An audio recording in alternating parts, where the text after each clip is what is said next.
नमस्कार, स्वागत है एक बार फिर से आपके अपने चैनल में। राजस्थान बजट 2026 बजट में होमगार्ड भर्ती को लेकर बड़ा ऐलान। तो देखते हैं।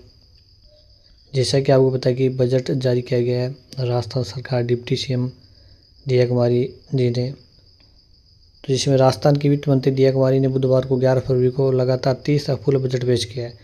करीब 2 घंटे 54 मिनट के बजट भाषण में दिया कुमारी ने सरकारी कर्मचारियों, किसानों के साथ हेल्थ सेक्टर, पेयजल, ट्रांसपोर्ट सेक्टर में कई घोषणाएं की है। बात करते हैं शहरों में होमगार्ड की नफरी 5,000 तक बढ़ाई जाएगी।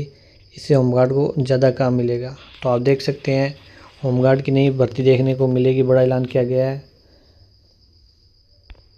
तो ये एक बड़ी घोषणा की गई है बजट में होमगार्डों के लिए। इसके साथ साथ जो सरकारी कर्मचारी है, किसान है, हेल्थ सेक्टर है, पेयजल है, ट्रांसपोर्ट सेक्टर में भी कई घोषणाएं की गई है, नई भर्तियां भी निकलेगी। तो ये अपडेट थी जो आपके सामने शेयर करनी थी। मिलते हैं नेक्स्ट वीडियो।